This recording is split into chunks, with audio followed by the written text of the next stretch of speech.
Welcome to the Making Sense podcast. This is Sam Harris. Okay, this is another PSA. Normally, these podcasts are in part behind a paywall. As always, if you appreciate what we're doing here, the way to support the podcast is to subscribe at samharris.org. There are 5 myths about Israel and the war in Gaza that I would like to address. However, there are 2 things I should say at the outset that are important and easy to lose sight of, with the various pseudo-moral hallucinations being spread everywhere, in particular on social media. The first point is that the problem that Israel faces with Hamas, and eventually Hezbollah, and ultimately Iran, while it is existential for Israel and dangerous and difficult in many specific ways, is a variant of a larger problem that has nothing in principle to do with Israel or Jews or American foreign policy. This is a larger clash of cultures. I hesitate to follow Samuel Huntington in calling it a clash of civilizations, because I think real civilization, what we mean by civilization at this point in the 21st century, exists on only one side of this divide. And this clash is happening in varying degrees in 100 countries. In most places, it can be described as a conflict between Islamic extremists, more appropriately called jihadists, and ordinary human beings struggling to maintain the norms of open societies. So while it might sound like I'm narrowly defending Israel here against propagandists for Hamas, I would more or less have the same things to say about any civilized society fighting jihadists. I said the same things about American efforts to eradicate the Islamic State, for instance, in which case I was defending the Yazidis, who were being starved en masse on the side of a mountain, whose men were being crucified and decapitated, and whose women and girls were being taken by the thousands as sex slaves by jihadists who had come from all over the world to join the so-called caliphate and to bask in the false dawn of Islamic prophecy, seemingly on the brink of fulfillment. And I said the same things after 9/11, when the United States was the target. You can read my book, The End of Faith, on this subject, and you will find that there's very little mention of Israel there. I think the word appears on maybe a dozen pages. And I'll have the same thing to say the next time so-called terrorists murder innocent people in London or Paris. Again, this problem has nothing in principle to do with Israel or Jews. And I fully expect that civilized people throughout the world, non-Muslim and Muslim, will be fighting jihadists for decades to come. If I live to be 100, I do not expect to live to see the end of this problem. Needless to say, I hope I'm wrong. The second point, and I fear this will be forgotten almost immediately, the moment I begin defending Israel, is that there is no ethical or political argument that makes sense of the sight of lifeless children being pulled from rubble. With just a glimpse of the imagery coming out of Gaza, it's only natural to think that any action that could produce such carnage must be evil. It is absolutely natural to feel that since urban warfare guarantees that innocent children will die, violence cannot be the answer. Right? So Israel should just stop fighting. But this is an illusion. However horrific, even unthinkable, sometimes war is necessary. Of course, many of these strategic and tactical decisions Israel has made in how it wages this war are debatable, but there is no way of waging it without a massive loss of innocent life, as I will discuss. If you doubt that, what is the alternative to violence for Israel in its current conflict with Hamas? Given what Hamas did on October 7th, and given what it has vowed to do again at any opportunity. Pacifism? Pacifism only works against a morally sane adversary. It worked against the British in India. But pacifism would not have worked against the Nazis.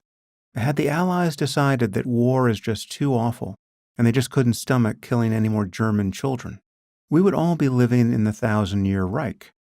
And if the Israelis practiced pacifism, Hamas and Hezbollah and a fair number of ordinary Palestinians would simply murder them.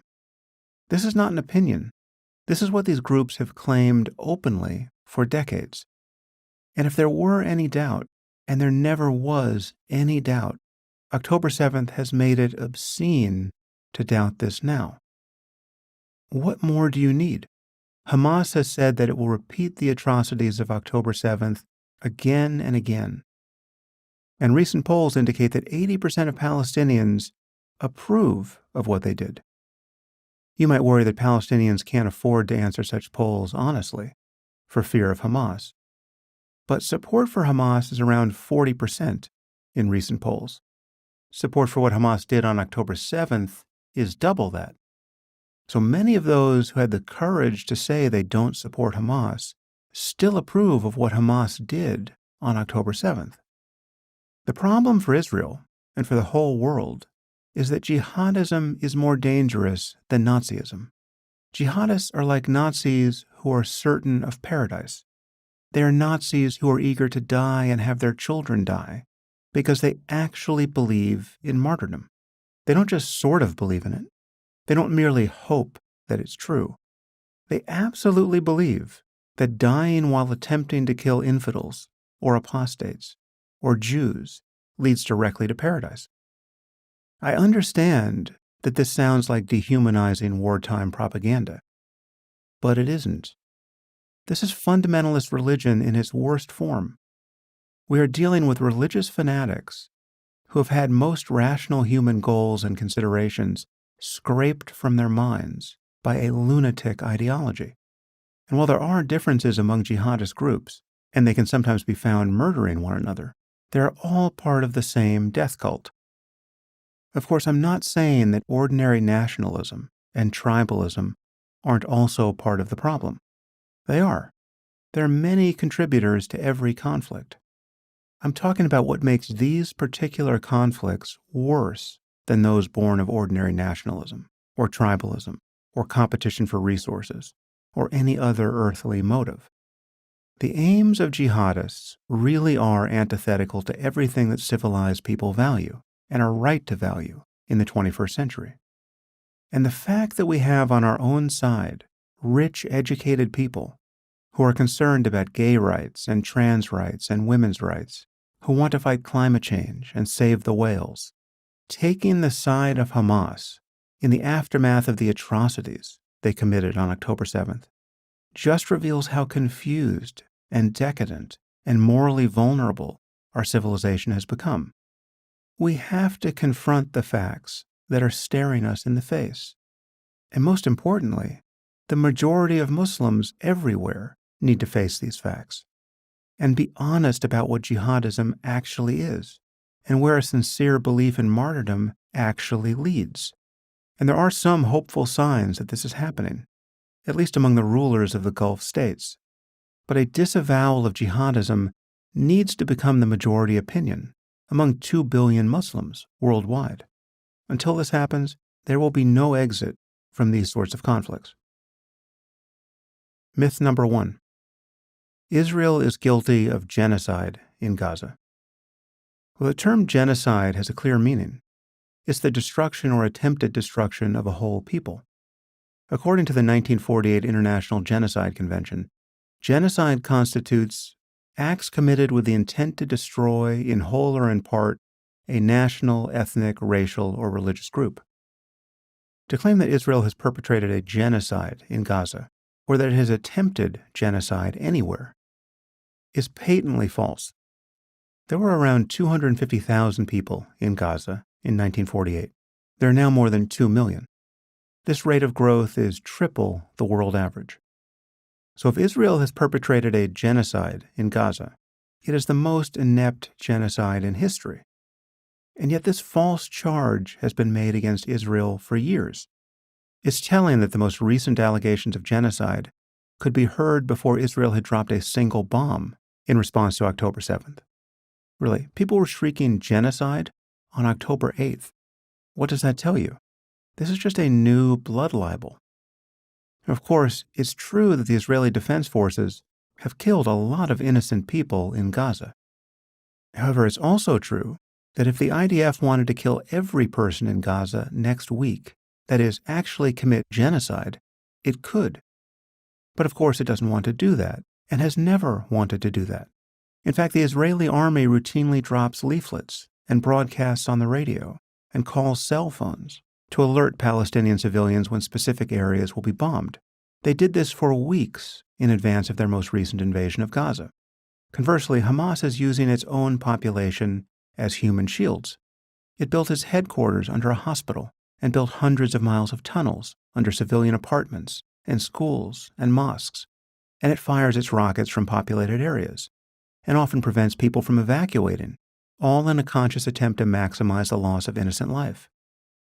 These are war crimes. Of course, the IDF makes terrible mistakes, and this is inevitable in war. The IDF recently killed Israeli hostages who were mere moments away from being rescued. There are tragic accidents and errors of judgment in every war. However, any conflict with jihadists is made immeasurably worse by the tactics they use. Why can't Israeli soldiers simply trust people who appear unarmed and want to surrender or move to safety? Because they are confronting a culture of religious fanatics that has produced an endless supply of suicide bombers over the last 50 years. Just take a moment to contemplate how the tactic of suicide bombing changes everything. Nothing and no one can be taken at face value. I mean, normally if someone is driving a car or a truck, you can be confident that he hasn't rigged it to explode. Most people aren't eager to die. Okay, we rely on the near universality of that attitude in all kinds of ways. But here we are talking about people who have literally rigged children to explode. This has happened in a dozen different conflicts with jihadists across the world, many of which had nothing to do with Israel or the West, or even non-Muslims. I mean, how do you expect an army or a police force or any other organization to deal with this possibility in a compassionate and civilized way? One that is recognized to be compassionate and civilized by all the innocent people who are subjected to it day after day and year after year, at checkpoints and in other places where they have to be treated like they too might be suicide bombers. I mean, just imagine what it is like to have to wonder whether a child is actually a bomb. And just think for a moment about a culture that has normalized this nihilistic behavior, a culture that literally teaches the love of martyrdom to 6-year-olds in school. This has nothing to do with Israel or Jews or the Palestinians even. This is just jihadism. For instance, Boko Haram routinely uses children as suicide bombers in Nigeria and elsewhere in Africa. Okay, most members of Boko Haram have never met anyone who has ever met anyone who has met a Jew. This nihilism falls directly out of the doctrines around martyrdom and jihad, which are unique to Islam. Again, I'm not saying that nationalism and ordinary grievances never play a role. They do. I'm talking about the religious layer of these conflicts that make them so much worse than other types of conflict. I'm going to take a little detour here just to hammer this point home. Because in my experience, secular people find it impossible to understand what's going on here. This is from the New York Times on February 12, 1984, almost exactly 40 years ago.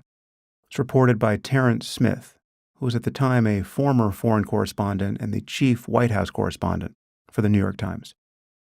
I'm going to read from the start of an article about the war between Iran and Iraq. This article was being reported from the Iranian side, and it's about their routine use of children on suicide missions. Again, this is from the New York Times 40 years ago.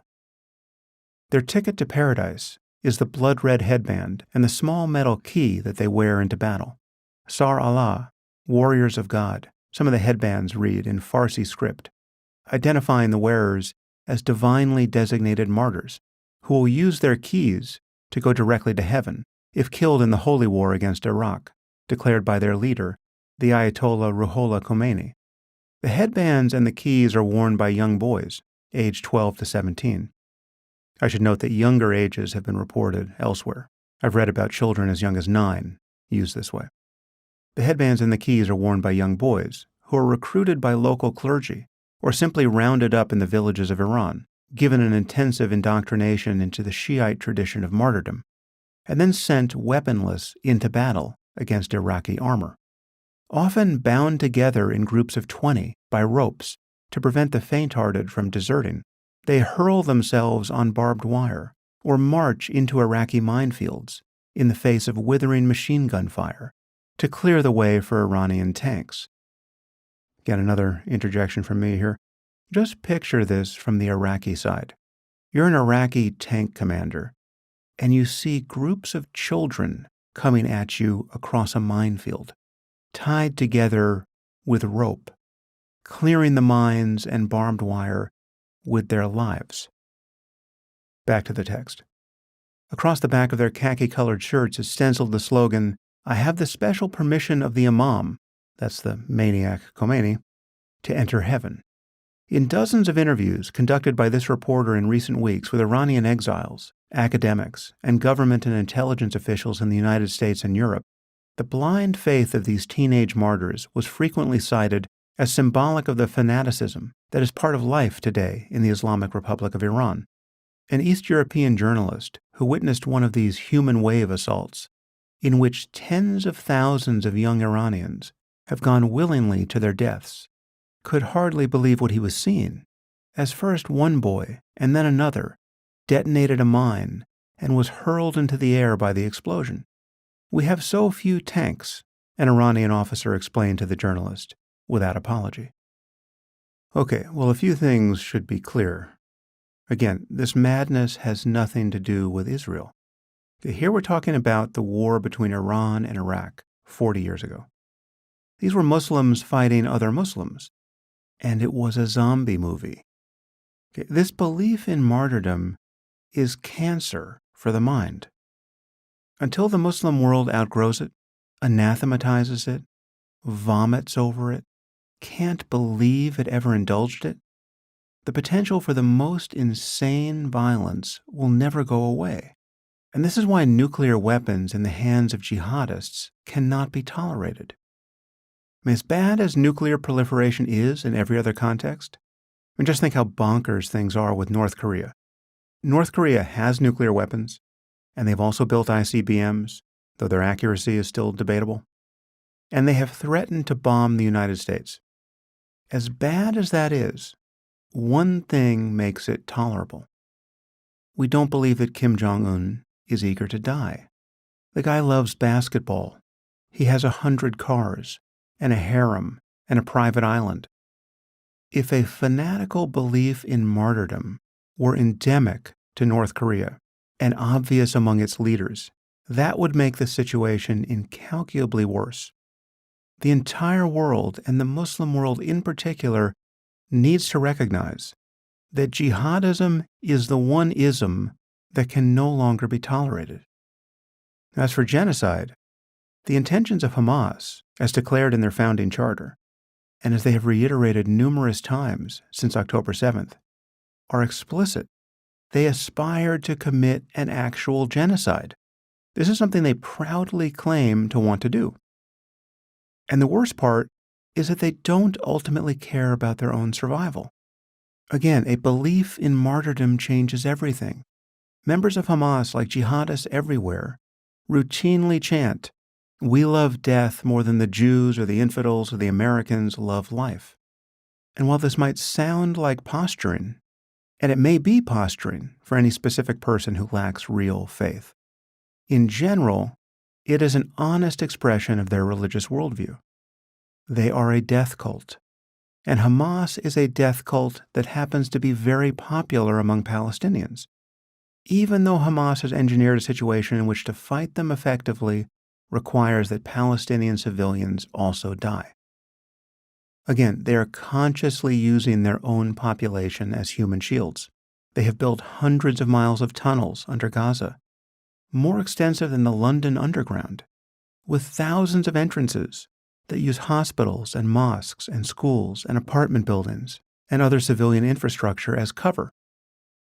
Hamas fighters are hiding in these tunnels right now and using the innocent civilians they kidnapped from Israel as an additional layer of human shields. Crucially, these tunnels are not being used as bomb shelters for the civilian population. On the contrary, the civilian population is being sacrificed to protect the tunnels. Again, that was the whole plan. They have spent billions of dollars over the course of 17 years building these tunnels. The Palestinians in Gaza have received more international aid than almost any community on earth. They could have built a Singapore on the Mediterranean. In fact, if they were pacifists, they would already have a state. Pacifism would actually work if practiced by the Palestinians against Israel. There is no way that Israel could resist a Gandhian-style campaign of nonviolence in support of a two-state solution. The Palestinians would absolutely win a moral contest like that, and could have won it 50 years ago. But generally speaking, they are a culture of religious fanatics, ruled by absolute fanatics, who are willing to sacrifice everything for martyrdom.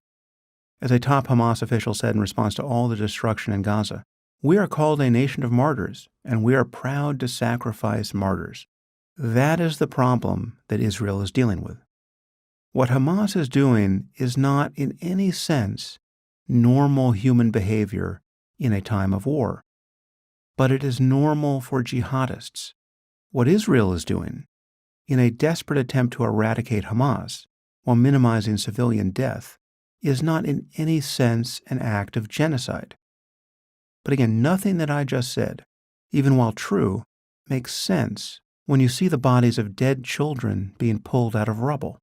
The only thing that provides moral clarity here is the recognition that this whole catastrophe is Hamas's fault, and that there can be no peaceful response to jihadism. Anyone calling for a ceasefire at this point needs to ask themselves, why aren't you calling for Hamas to release the hostages? And why don't you remember that there was a ceasefire on October 6th? The truth that we cannot lose sight of is that Hamas has deliberately engineered the chaos on both sides of the Gaza border. Myth number 2. International humanitarian law requires that Israel's response to Palestinian aggression be, quote, proportional. Well, the term proportional is being widely misunderstood when talking about the war in Gaza. To be truly proportional, in the way that many people imagine this word is used, Israeli soldiers would need to rape, torture, and murder the same number of Palestinian non-combatants as Hamas raped, tortured, and murdered in Israel on October 7th.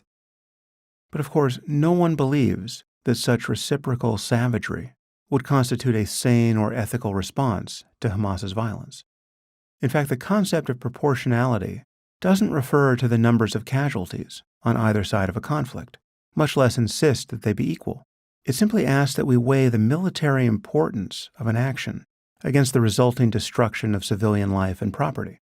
International law allows Israel to utterly destroy Hamas, given what happened on October 7th, and given the fact that they continue to fire rockets into Israeli cities, intentionally targeting civilians.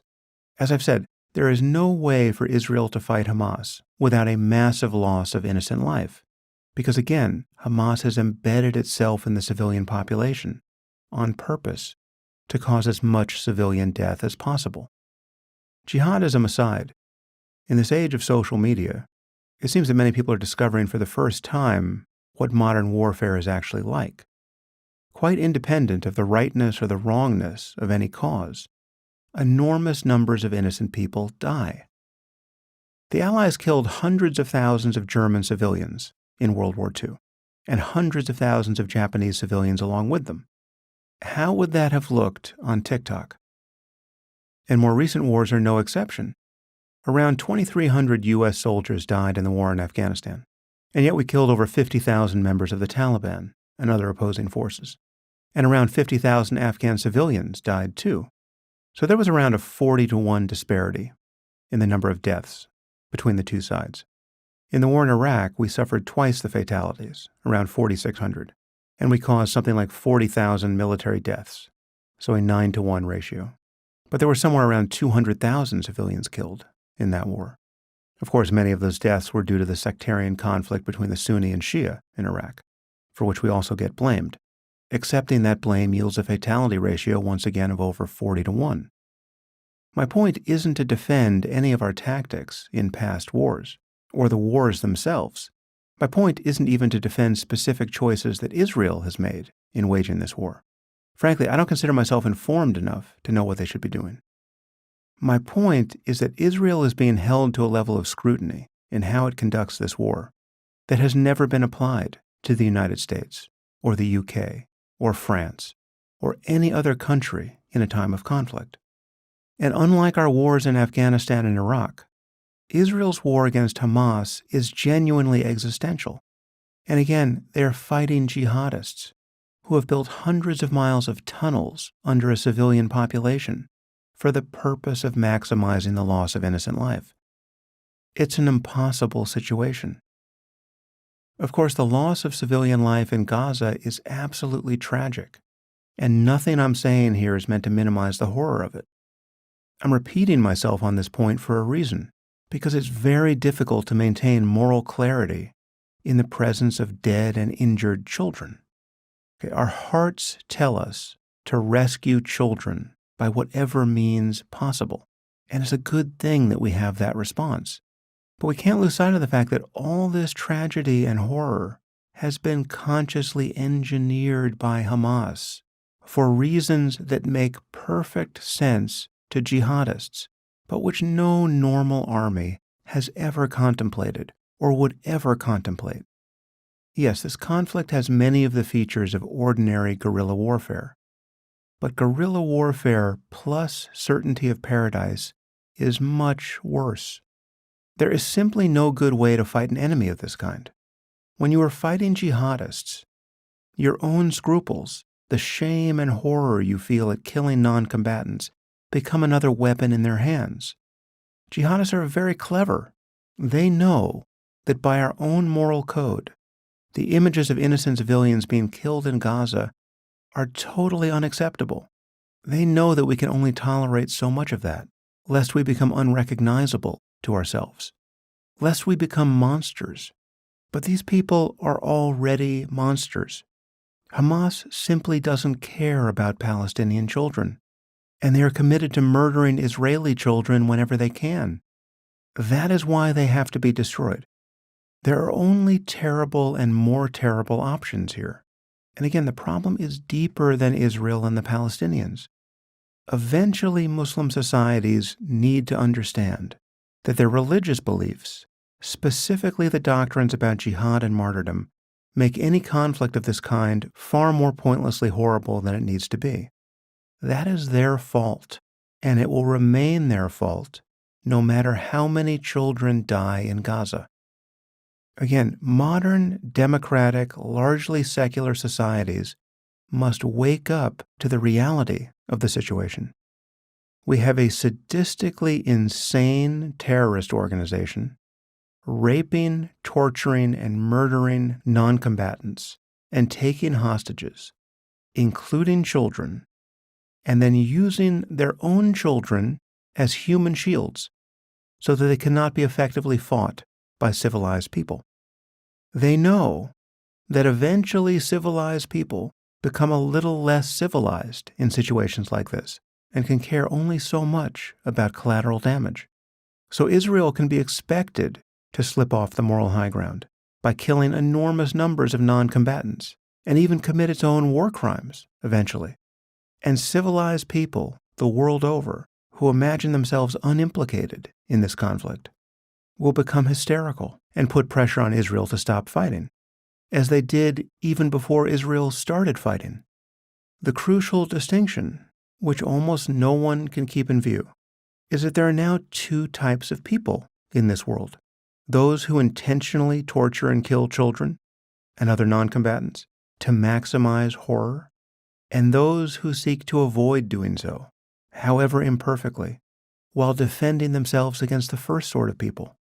The gulf between these two groups could not be wider, and everything we care about, literally everything, exists on one side of it.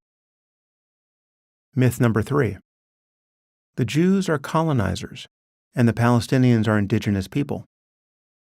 There has been a continuous presence of Jews in the land of Israel for thousands of years. The Jews, therefore, are among the indigenous people of the region. Okay, they were also indigenous to Egypt and Syria and Yemen and Turkey and Iran and other Muslim countries, before being driven out of those countries by Muslims. And curiously, no one at the UN is worried about the Jews' so-called right of return. Is anyone pressuring Muslim countries to give Jews their homes back? No. Okay, these are the sorts of asymmetries one should notice. In any case, Israel is not unique among states in having been created by outside powers, just drawing lines on maps in the aftermath of World War II. Pakistan was born in the same year and in the same way, and yet no one questions its right to exist. Nearly every nation on earth has emerged from a chaotic history of conquest and the displacement of people. There are now 22 official Muslim states and over 50 Muslim-majority countries. This is the result of centuries of Muslim conquest. There's exactly one Jewish state, and yet only Israel must continually confront charges of its illegitimacy. Only Israel must continually advocate for its right to exist. There are nearly 200 member states of the UN, and Israel has been sanctioned by that body more than all the countries in the world combined. Does that mean that Israel has behaved especially badly? No. There are countries like North Korea that has turned its entire society into a prison camp. There are countries like Sudan that have perpetrated actual genocides. There are countries like Egypt and Somalia, where nearly 100% of girls are subjected to genital mutilation. There are countries like Syria that have killed orders of magnitude more Muslim non-combatants. As I already pointed out, there are countries like Iran that have used child soldiers by the tens of thousands in suicide operations. And yet the UN sits in perpetual judgment of the one democracy in the Middle East that is fighting for its actual survival against a death cult that revels in atrocities and in the martyrdom of its own civilians. I know the UN sounds like it still has some gravitas. It's the United Nations, after all. But on this and several other points, it has become a morally bankrupt institution.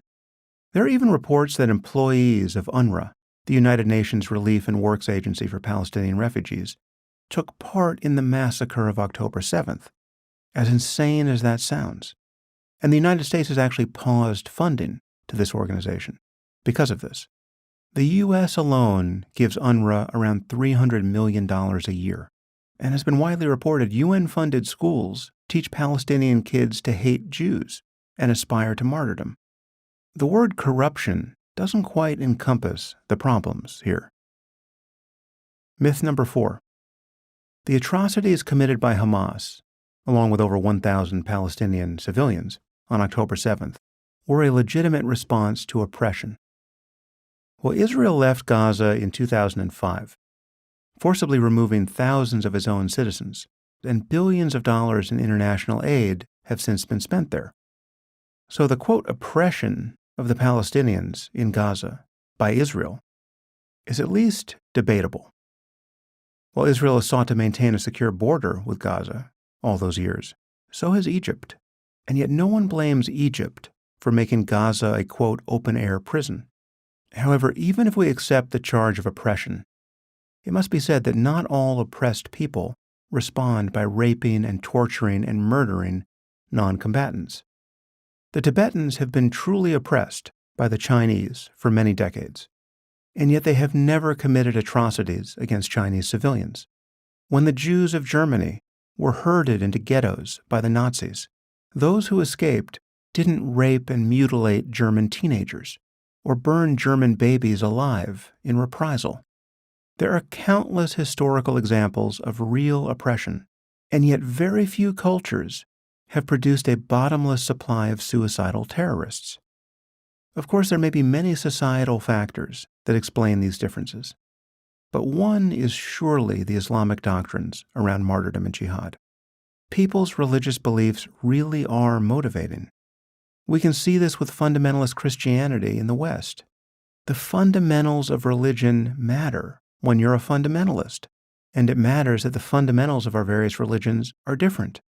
Mere religious tribalism is always a potential source of intolerance and violence, but it is much worse when there are specific doctrines that advocate intolerance and violence.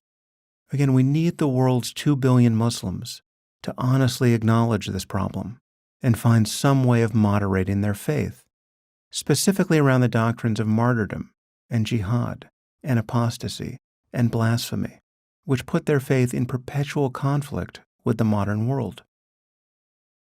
Myth number 5. The two sides in this conflict are equally civilized, equally entitled to respect, and equally worth protecting. Well, again, if we're talking about children dying on either side of this conflict, then yes, a human life is a human life. But jihadist organizations like Hamas and the wider cultures that support them don't value human life the way we do.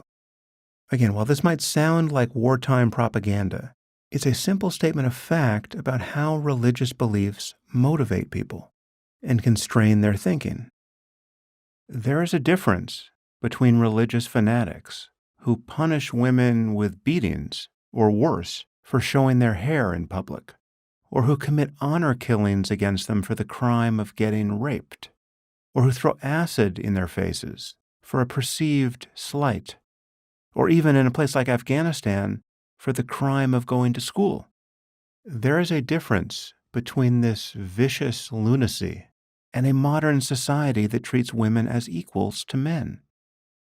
There's a difference between a society that murders gays, that literally has a policy of throwing them off of rooftops head first, and one that fully embraces them.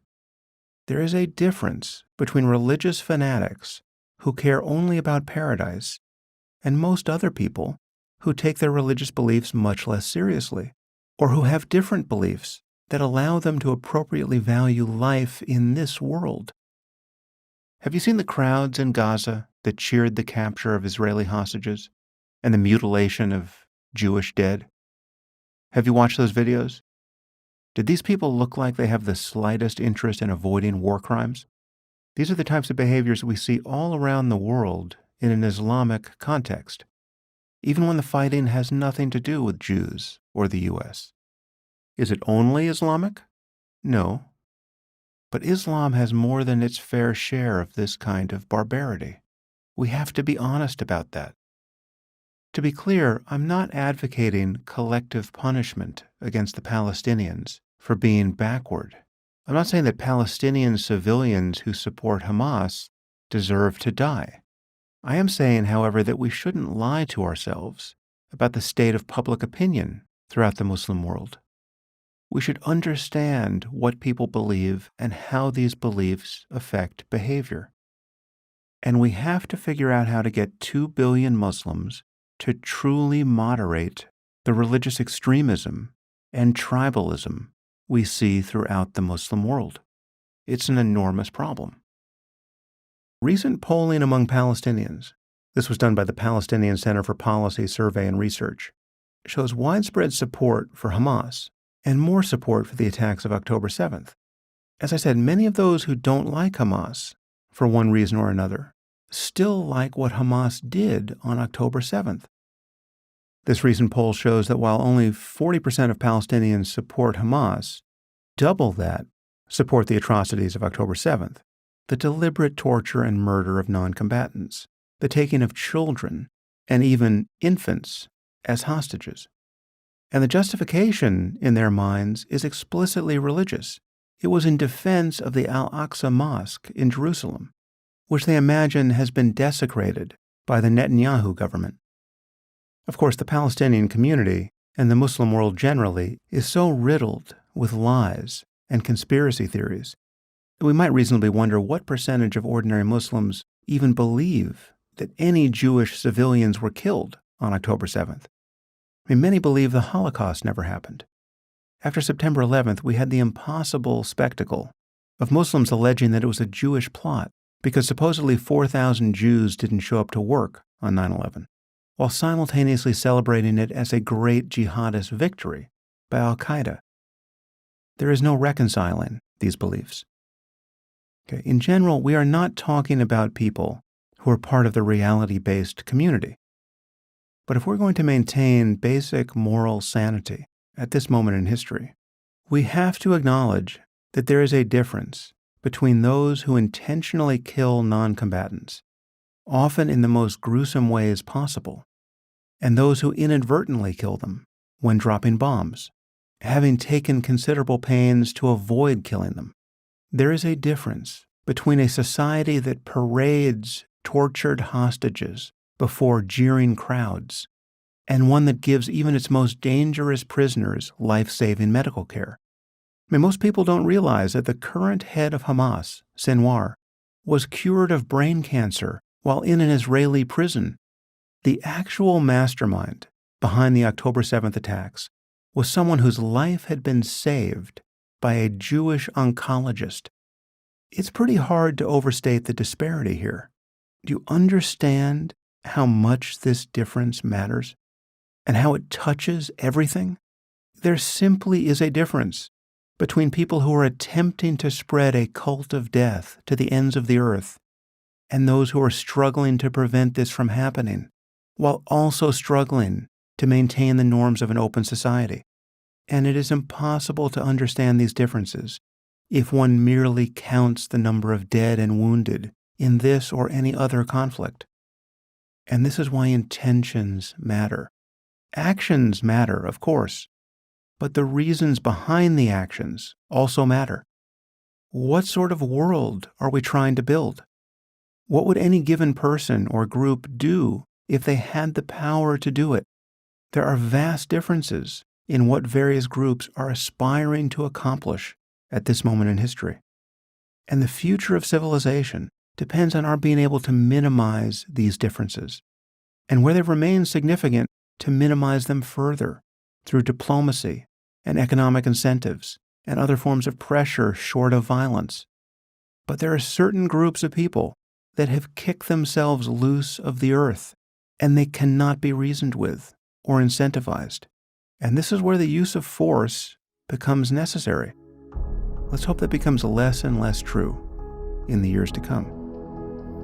Thanks for listening.